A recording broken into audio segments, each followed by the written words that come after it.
Here we go again. The sun is up and my head starts to spin. I know I shouldn't worry, but how can I not win? Time is running out, each day we're closer to the end. But now's not the time. My eyes are open, I'm awake. I get up, brush, eat, and ready a protein shake. I've been cooking a lot more, and everything I've made is to help me build muscle and increase my weight. It's gonna take time, I know, but I've been putting in the work each day. It's a mission, it's not easy, it takes time, but I know it's gonna pay off. The more I do it, it takes effort, and sometimes I feel drained. An hour per day, 5 times a week, ain't no joke, but on my rest period, while I have a break, I eat a lot, making sure that my food has flavor, and since I want my results to be real, not fake, I minimize the powder only for critical situations, like when I'm not in the mood to cook, I'll be like, hey, fuck it, grab a cup of water, mix it, and drink until hunger I no longer crave. So far, everything about it has been great. Even when my body is burning and I want to stop because I'm in pain, I need to keep pushing, give it one last rep until I reach failure. I'll know I'm done and that I did my job when I begin to shake. I do upper and then switch to legs. I alternate back and forth until I've made every muscle fiber in my body suffer and break. When I first started out, I was always full. Every few hours, I would pack my stomach with food. Even if I wasn't that hungry, it was something I needed to do. Increase my protein intake to make my muscle true. Sometimes I would get so hungry after a session, you could say I would have been able to eat an elephant from the zoo. To be honest, I was never the type to go to a gym. I mean, I did enjoy lifting weights every now and then. Don't get me wrong, we had a few weights at home that we would lift, but nothing serious that would help me on my mission. But what matters most is I need to be consistent. If I'm not and I sway, I'll stay in the same position, and that'll be the cause of my submission. Now I'm back to square one. All that work was for nothing. Time has been wasted and the same way is picked up, but that's enough of that. It's time for me to go. My lunch is packed, my headphones I snatched, now I hit the road. Unlike all my past employment, I've never had a job like this before. It's a bit of a drive, but it's cool because I'm thankful I'm at least employed. I pull up, walk in, and you can already hear a strange noise. Who would have known that at some point in my life I'd be working in an adult group home? Here you have one dude yelling like a madman coke, another bangs his head a few times on the floor. There he lays butt naked because the one thing he despises is clothes. He wears them but then turns for 1 second and he'll take them off, no joke. When I first met him, he terrified me like, oh, he just raised his knee to his head real hard, I thought it broke. It happens so often, it's something you can't control. Among other things, it's his history of self-harm. There are some things they do out of nowhere that sometimes just flat out scare. Plus, he has this thing with flipping chairs. It's completely random, also with tables. He'll do it till they need repair. Either that, or he'll smack the shit out of the door with his bare wrist if he can't open it. Oh snap, your birthday. I'm not prepared. What do I buy you? Here, how about a nice outfit for you to wear? You might take it off, but at least for a bit, you'll look like a millionaire. Next comes your friend, the one who always tends to cause equal amounts of trouble from his chair. The one who's famous for always wanting Coke and coffee. As soon as he gets it, you need to say, slowly down, please. The one who's famous for excessive amounts of name calling. Every morning when it's time to shower, there's so much profanity, it's probably because he hates it, but still no need for so much explicit talking. And then right after is when he starts apologizing and says sorry. He always moves from the couch to his chair now that he started walking. After an injury he recovered from, he's back now and he's still bossy. Sometimes he'll step for no reason and you have to tell him to stop gawking. His temper tantrums can sometimes make your eyes wide. He'll yell and slap his face repeatedly, then we yell, alright, I'm not gonna give you what you want till you behave. But he still needs to get it out, so he'll say a bunch of names, a dumbass, a bitch, he'll try to spit on your face. If it continues, his favorite thing will take away, until he calms down, then we'll put it back in their place. But he's not all bad, he actually likes to conversate. Open up YouTube and he will snap his fingers if he hears MJ. He even gets emotional calling for his mom to visit in 2 weeks with tears running down his face. I open the drawer and take out a small bin full of medicine. A pill crusher, some yogurt, once they're smashed, then it's into a small bowl mixed for about a minute until their visit. Both called Jack put it in his mouth to swallow. He has teeth but he will spit it out if there are any particles. Next is Tom. He's a lot easier but still needs to eat in small bites. If not, he'll choke and start fighting for his life. Now that he's calm, I'll return his clocks to his side. I sign the med book with everything administered and it goes inside a drawer. Inside you'll find their profile with their info, prescriptions, and diagnosis in a thick folder. I stare at their date of birth and some are younger and some are older. I gaze over 2 lines filled with words on how their minds are altered. It's overwhelming seeing how much they have going on up there as their brains molder. It almost feels like it's some sort of poltergeist cause I wish I could take a look at what's possessing this little soldier. Who was in there moving things out of place causing mayhem? I need a lawyer. Once I find that culprit, I'll lock him up. He won't be causing trouble any longer. Unfortunately, that can't be done. I'll never know the type of person you could have become. I'll never be able to open up your brain and give it a nice clean scrub. Like Eddie Murphy in the movie Meet Dave, I'll see who's in there making you act all strung. Maybe you could have grown to be the president of the US, a marine, a doctor, businessman, someone to flex as they drive around in a new Corvette. Maybe even meet a nice girl and had some kids through. Well, you know. Instead, here we are in a facility where being a normal functioning person you lost the ability. Yeah, you still go out to do normal things as best as you can, even if you're a little dazed as you remain in a trance. Although you appear half present, a smile seems it can appear on your face when the sun reaches down to warm you up. You lay down speechless on the floor, so I pick you up, but needless to say, although every day is a struggle, that doesn't mean you should be treated like a muggle. Some actions are just simply out of your control. No one here chose to be like this, it's unpredictable, but someone still lives there and we all know it. Even if you can't speak, you look around and you'll see things that show it. Maybe that's why I took the position. I was unexperienced in this field, but I've grown to be a student consistent. But I can't lie, it's also the most kickback I've ever had it. Even if I'm wiping butts and cleaning poop that's massive, or giving this old dude a shower with this shriveled up package, inches from my face as I wipe his legs back in, then begin to dry him with a towel. Although I don't know him towel well, my time is up, it's been 8 hours. I've taken out the trash and wiped the counters. I've mopped the floors and I think that's all my chores. Oh wait, laundry. I'll do that as I clean the dishes and do some final paperwork, probably just check to make sure it's correct. Man, I'm tired and my bed is calling. I'm all done, that's it for the day. I can't wait for tomorrow, there's a little reservation I made. Once again, the sun is up and as always, I'm a little stressed.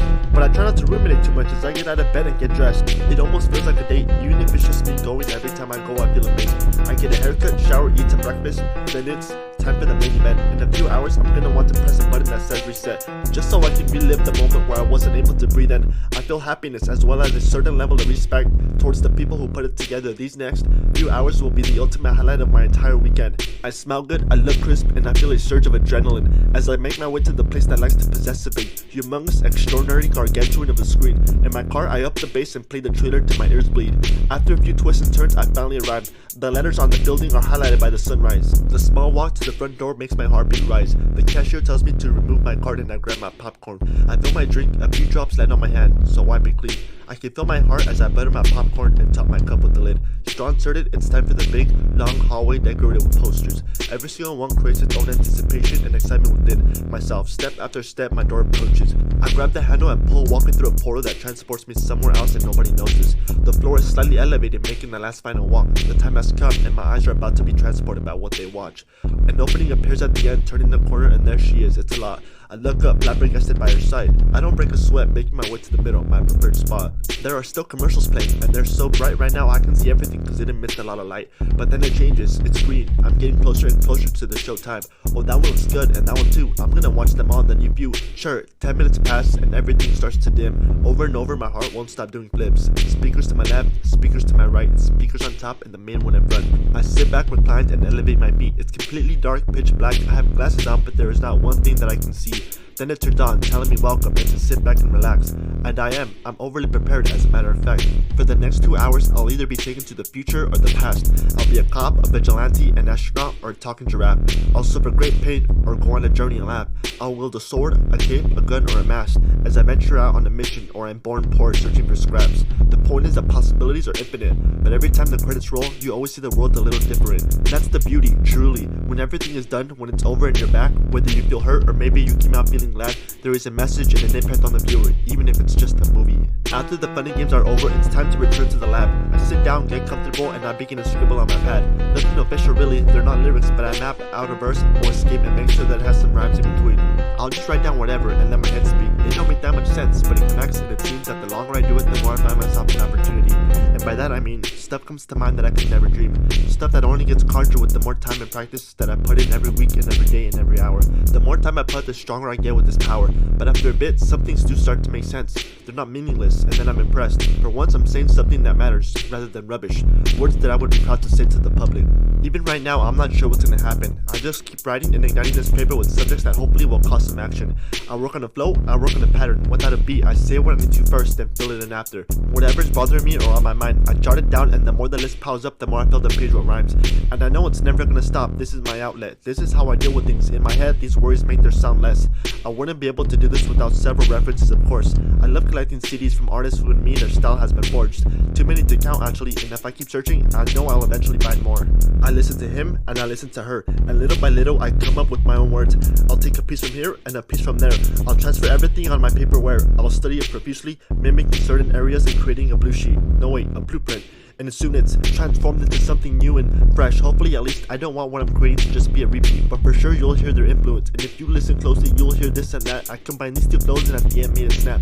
But can't forget the wordplay, I learned it from this guy, he's bad. Or what about this dude whose unpredictable bars will make you mad? There is so much to learn and so much to study. When it comes to this art form, there is absolutely nothing that lacks the spark within me like this does. I especially laugh my ass off every time I come up with a hilarious pun. I unwrap the case and open it up, take out the thin circular plastic and unlock the opening of my city player and make sure that my headphones are plugged. I push play and the following sound is a drug. My ears and brain just can't simply get enough. Stop and rewind, I listen to a certain part again. What I'm hearing is amazing, the sound, the words, all of it is bliss. How do they do that? I wonder. It's like they load a clip, a verbal assault. They shoot till it's empty and no one is left after they've spit. That's what I want to do, exactly that. I want what I say to make you think. I want it to wreck your brain and even steal your sleep. I want to excite you when you put on your headphones, anxious for me to snap. But I'm only just getting started, I'm garbage. But I'm putting in the work and with time, my skill I'll harness. I'm confident, I'm patient, I'm honest, and all it takes is time, practice, and balls mixed with the desire and need to be heard regardless of my fear of crowds, of being on stage with people staring back. It's now or never. I raise the mic and what I do next causes the reaction to be wild. With our hands in the air waving up and down, the entire arena jumping to the beat, we shake the town. But I'll mess up and I'll look like a clown. Fuck it, I need to get up and not let it make me drown. My face grows red, but I'll continue to climb the mountain. With the sun going down, it's time to sleep. So I grab my book, open it to where I left off, and read. With each page that I turn, I begin to increase my overall speed. I keep this up for about an hour to give my brain a break. I don't want it to freeze. After all the writing, I alternate in between sessions so that both activities have enough time to breathe. This is where my imagination kicks in, where I build a fantasy world with a character that is made up, and in my head I live it. Ever since I was a little kid, it's always been one of my interests to travel somewhere else mentally and escape a mental movie of sorts. Inside the stack of books in my room, that's where I went all these years, like Peter Banning in Neverland when he flies to a different realm out of this world. Then it's there that he becomes Peter Pan, except I don't fly, but I create the image and build a world. And the more I read the story, the more the picture forms, the more it moves, and then it's someone else's turn. Another character, maybe a messenger, their plots intertwine, and they'll come together in time. It's almost like reading a script. The words describe the environments, the characters' appearance, the dialogue fits, the personalities of the individual, and his overall thoughts and conversations with the partner person that he's come across in the journey he's on comes to life. I like to think as the chapters as being scenes. And just like the film, books also have trilogies. Some movies are even derived from books, it seems. Yet the book is much more descriptive, which is why to me, I'm more interested. I'm gonna do the physical copy first, then the visual. Hold on, I'll be back in a bit to visit you all, is what I say when I put a bookmark. Time out, sometimes it could be hard to form the picture because I don't know what some words mean. So I look it up and discover a new word with ease. It's a good thing at the end because it only helps my vocabulary increase, which only improves my raps and having more variety of words indeed. But back to books, it's crazy how I'm able to remember so much. Even if I can't recall a particular detail, I can go back and have a second look. With all the craziness in this world, this helps to keep me calm.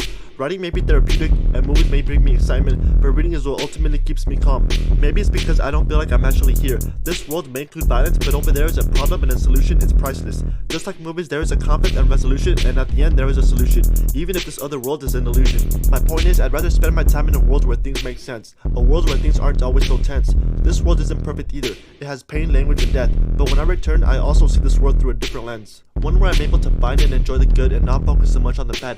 One where I'm able to now realize what's important and block out the negative things that make you mad. I'm not saying I'm ignoring it either, I'm just not letting these things fill me with wrath. Both worlds are imperfect yet perfect. I also don't want all my reality to be fake, so I need to return even if it makes me nervous. There isn't much in the real world that I understand, so I'll stick with what I do know, these words that help my mind expand, these pages that take me to Neverland where I listen and laugh, a place that I understand and nothing is complicated with actual people that are fake yet matter. It's weird, I know, but so is real life, a place where crime, murder, rape, and drugs are a thing that increase at night. Something that will continue till the end of time, something that is so normal that it's always going to be a part of life. This is just my escape from a place that has its people on the front lines, ready with guns and ammunition just waiting to clash, a place where people celebrate even while war rages and soldiers are buried in honor with a plaque. A place that sometimes I can't stand, an environment that sometimes makes people leave and put their clothes in a trash bag. At least in these pages I'm able to leave without leaving and just for sometimes sit back and relax, to reflect on topics that make me uncomfortable and I choose to neglect, to center myself and return with the armor needed to tackle life's daily challenges and come out the other side with a new profound respect. The clock strikes 12, my eyes are closed and I concentrate on my breath. It's a new week, I'm in the shower and since I remember what happened I wrote down my dream. This part, this here, where I'm cleaning myself is where all my worries become clear. When I look in the mirror and I'm somewhat able to cheer. I've accomplished things, yet I've had to stab some people with a spear.